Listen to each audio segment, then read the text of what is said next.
Hello, everybody, and welcome to Tech Over Coffee. It is a podcast about business and technology. I am Ben Bridges. And I'm Dave Bovin, and we're excited to kind of have our first session of Tech Over Coffee. What a great podcast name, Ben. Yes, welcome to the pilot episode. So we have some fantastic sponsors. Yes, Chipola College has given us this opportunity to talk about technology and business and other important things. So we'll continue to showcase the great things at Chipola College throughout our podcast as well. absolutely. You want to tell us a little about yourself, Ben? Yes, so I'm Ben Bridges, as I said earlier, and personally, I consider myself a creative, a musician, and an academic.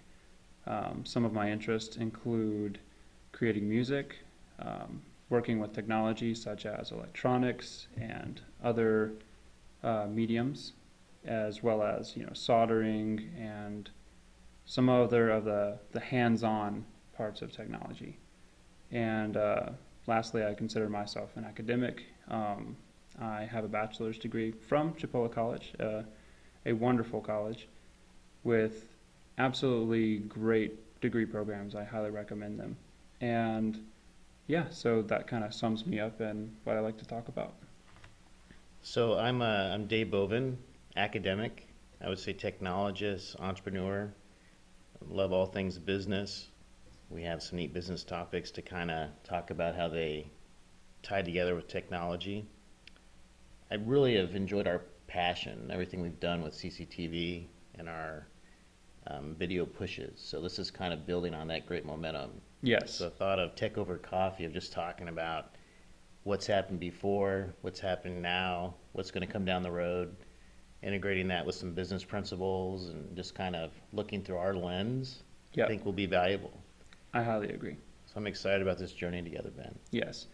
And I remember in older CCTV episodes how we always felt a little like we had to be more concise. And I feel like this medium allows us to kind of expand upon a lot of our ideas. Take some time, sip some coffee, and really delve down deep into some of the important topics of technology.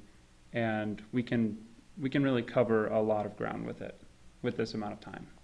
I agree. So our focus isn't really just on a marketing piece, it's about just the topic itself. Right, Kind of analyzing it, bringing in some research, looking at some industry practices, and kind of seeing where things might lead us. exactly. So this podcast, Tech Over Coffee, its origin is in CCTV. Its origin is on the momentum and the energy in academe, current events in technology. What's kind of shaped your thoughts with this podcast? So I personally am a huge fan of podcasts. I listen to probably 4 or 5 regularly, and I feel like technology is one of those things that is always changing. It's always updating. People are always having to catch up to technology. It's very rarely that someone is ahead of technology, and those people that are the ones that everyone is catching up to. And a podcast about technology where we can sit down and just discuss topics about business, technology, current events, and kind of all of the strings that are attached between the three can really bring some very interesting conversations that sometimes are very important to talk about. Right, that thought of technology of early adopters, very few often. We have some neat topics just to kind of frame where we may head. But you look at space, with Elon Musk and autonomous vehicles and everything he's doing with, controlled emissions. Mm-hmm.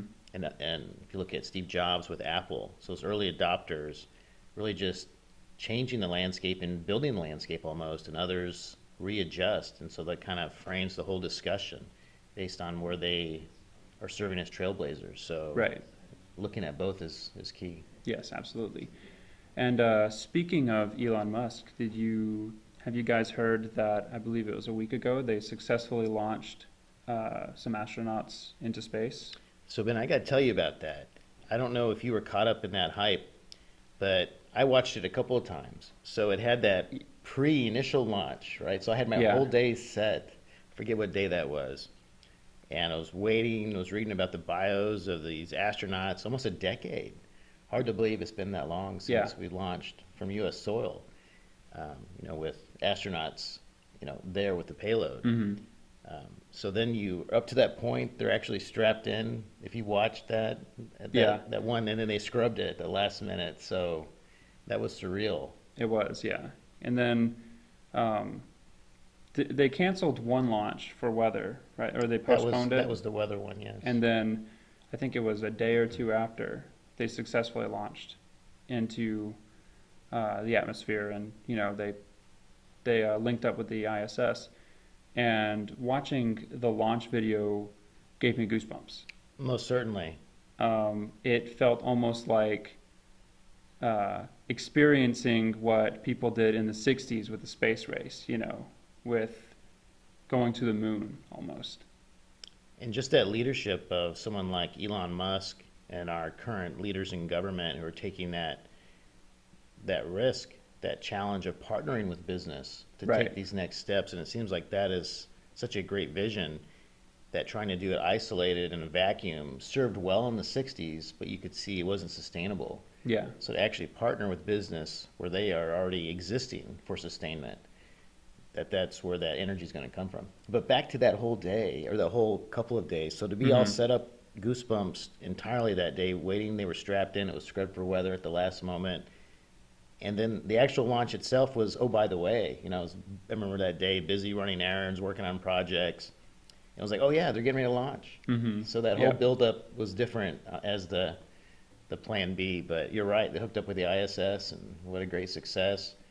And I guess there are three, one astronaut, two cosmonauts that were in the ISS, and now our two astronauts. So that's five. That's exciting. That That is. is new territory as well. Yes. And I believe that launch was the first private company to ever launch astronauts into space. I think you're right. Correct me if I'm wrong, anybody listening, but I believe that made history.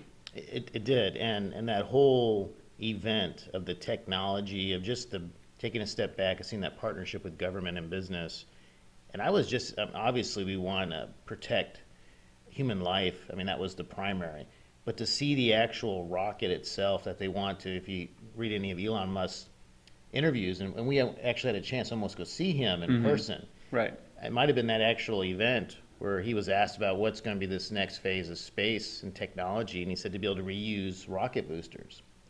And they had that booster actually land on that robotic ship in the middle of the ocean by that was itself. insane. Oh, that didn't even That seem was real. insane. So it is surreal. Yeah. It doesn't feel real. Yeah. Like technology has improved so much in the last 60 years or 50 years compared to when we first launched. I remember learning in school like the technology on the spaceships that went to the moon had less technology than what we have in a daily calculator now. Right, you hear all those examples, and I grew up with the space shuttle, and to see Mhm. that actually retired and now this new wave, Yeah, and it's actually designed, it looks like it should. It looks space agey. it does. Yeah, especially with like the new astronaut suits Right. that look almost like something out of like, I wouldn't say Star Trek, but like something out of Interstellar or one of those, or like Stargate, you know? And then utilizing components that actually work well, so that their seats aren't just traditional NASA, seats that were manufactured through a contractor with the government. They're NASCAR type seats. Right. So that's brilliant. Yes. So I really like Elon Musk's partnership and vision with that. So that was a great talking point, Ben. To get back on topic,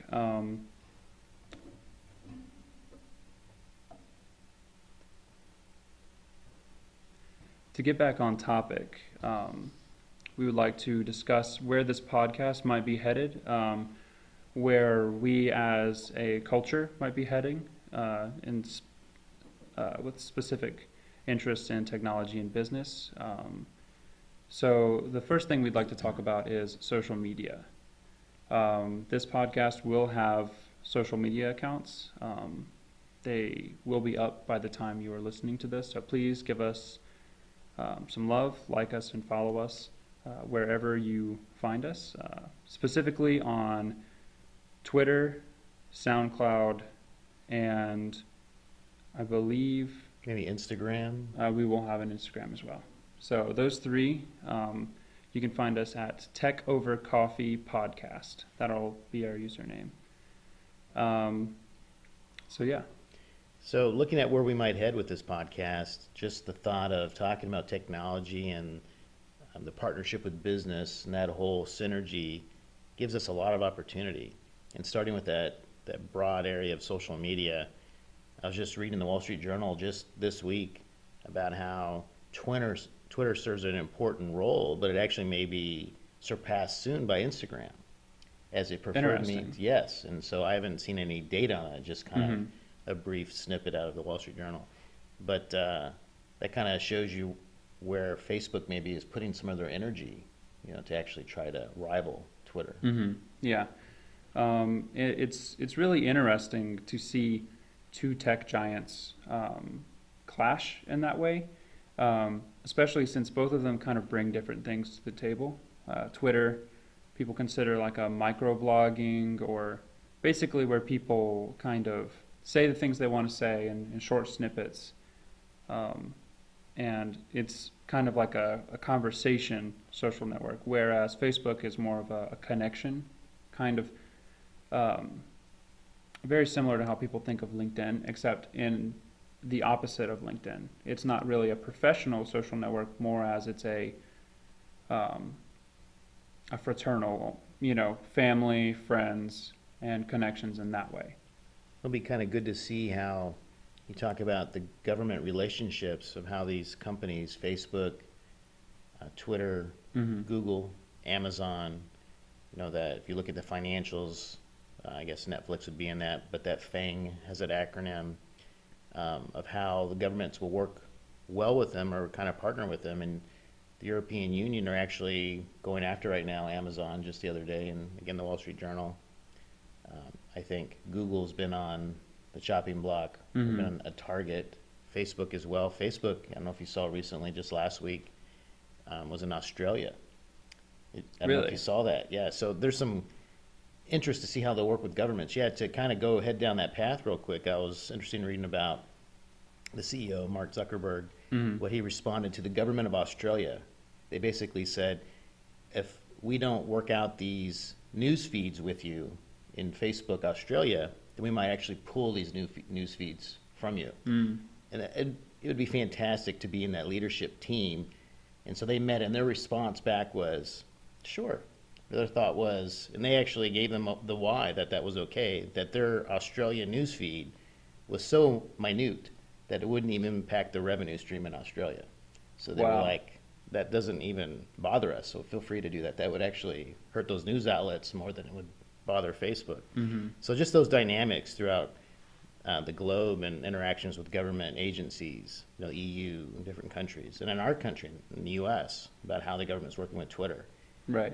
See how that kind of plays out will impact social media in the future.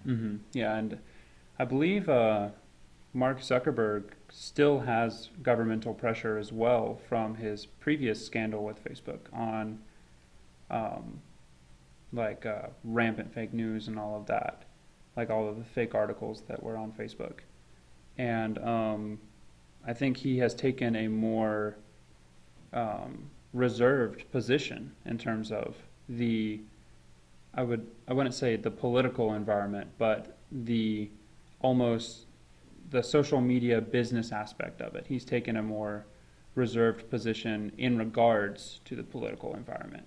Yeah, I think it was Facebook recently where there was some pushback saying that some conservative media was not removed from Facebook, and they thought it should be, and there was no response. So that could be trying to handle it more like a business. And I think either through the White House, either through executive order or working with Congress, is just putting out this requirement that social media companies that have kind of had free reign where they were in charge of reigning themselves, or will actually now have to be looked at almost through like an IG, through an independent party to make sure they're being fair to all those that participate. So that could impact social media and make it more as a traditional news outlet in the future. I agree. So getting back on track again, we love talking and we love discussing topics. So please forgive us, but we hope that they're very interesting to you, and we won't stop doing that. So going on to engineering, we'd like to talk about a few things in the engineering field. Specifically, the first topic is autonomous vehicles and autonomous machines. Do you have any thoughts on that, Dave?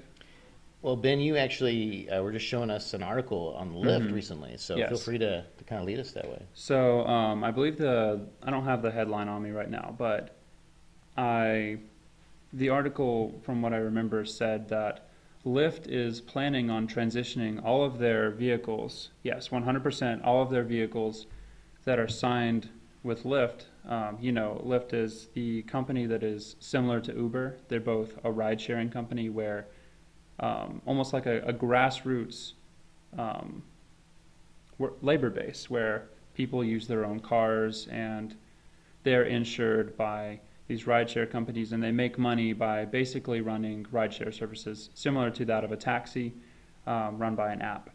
And I'm sure you have all experienced this in a large city because it really is a more effective form of transportation than normal taxis now, in my opinion. But to get on topic, Lyft made a statement saying that by 2030, all of their vehicles that are signed on by them, meaning all of the people who are working for Lyft that do the rideshare services, will have electric vehicles. So it will be no gasoline or oil-based vehicles, which is fascinating. It is, and Lyft never stops pushing the envelope of being creative and competitive. It's a very fertile new environment, and they have Uber that they have to compete with. I remember Lyft when we were first exposed, or at least when I was first exposed. I think you might have been there. We were at some festival with some other academics, and there was just this people walking around in normal clothes like us, and they were handing out cards. And I think it was late in the day, and I'm like, who are you? Why are you handing out these cards? And it was a Lyft guy. Yep. Saying, here's a free Lyft. And I was thinking, wow, how creative is that, where they would actually immerse themselves in a festival environment, Right. to just, drum up interest. And I thought, well, I know it's free. So that's an interesting approach than more of the corporate Uber approach, kind of the grassroots.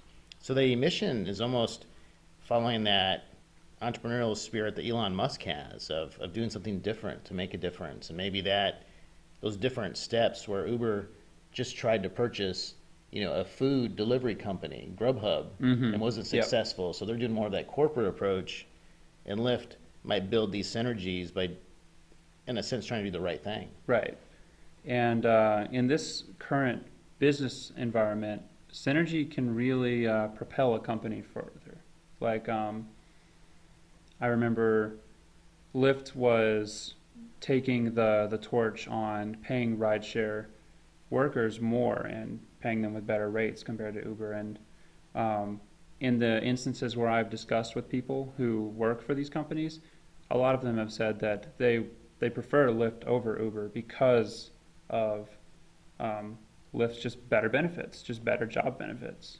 And if you have better benefits, you can get more workers. And considering it as a grassroots labor base, Lyft really doesn't have that many expenses in regard to having more workers. So they grow their company, more people get jobs, and in a sense, it's kind of a symbiosis. Right. So for Lyft to have those successes that are going to be positives for the communities, California in particular, if they can accomplish that goal of 2030 of having zero almost emission to meet that goal of zero emission standards, that's going to bode well in an environment that has heightened regulations like California, in places where people, say even in the Northwest, that are very conscious of that. And we all are, but they actually act on it and put it in their legislation. Right. So that could put them on a path for success when maybe their competition, their success is eroding a bit. So that's an interesting path. So that's a good article. Right. And I personally believe that by 2030, we probably will have a majority of cars as electric vehicles. And in regards to autonomous vehicles, I'd say probably 30 to 40% might be autonomous and self-driving, or not necessarily 100% self-driving, but at least assisted driving. Some of the 2020 vehicles that are out now actually can keep you within the lines of the road, which is really interesting. I mean, it's not necessarily as groundbreaking as that of what like Tesla's doing, but still, if you a car that keeps between the lines is on the road, no pun intended, Right. to being a self-driving vehicle. And we have a colleague, I guess it's okay to do a shout out during this podcast, but our good friend Jeremy Porter, right? Yes. Leading the charge as an academic.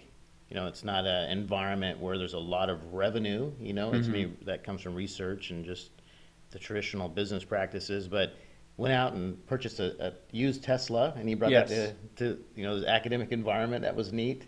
So there's that passion everywhere. Yes. And it was nice to see how well, I think that was a few years old, and it's still, you can see the design and the plan. Yeah, it's The very battery intricate. is part of the car. It's Yeah. not in the traditional engine location. So it's just Right. neat, that planning. And the front is just a storage. It's that of like a trunk. Yeah. Yeah. It's like that of like a very expensive sports car That's where right. the engine's in the back instead of the front. You would know more about that than me with what you drive, Ben. So I just defer to you. But yeah, so that was autonomous vehicles, electric vehicles. I have to jump in there real quick. I'm excited to think about if we can have the FAA. There again, the government-business partnership is so key. So if the FAA can work with local business, cities, municipalities, and others to figure out how we can have smaller autonomous vehicles in the air, I think the next step could be, and this sounds kind of Jetsons-like, but to have cars that can fly and travel could change in a decade drastically. Yes, I agree. One thing that I've been keeping tabs on is a lot of people have been pushing for the U.S. to have a train system, and I don't mean train in the sense of like what we already have, where you have cargo trains, but a very large passenger train network across the U.S., where you have major cities as these key points, almost like international airports or large airports, but you can greatly reduce travel costs by having something like a passenger train system. Yeah, I don't know if we looked at this together, but that helps me recall, I think, a research white paper maybe that Elon Musk had put out. I forget the term, but he was basically boring in the ground these high-speed rail systems.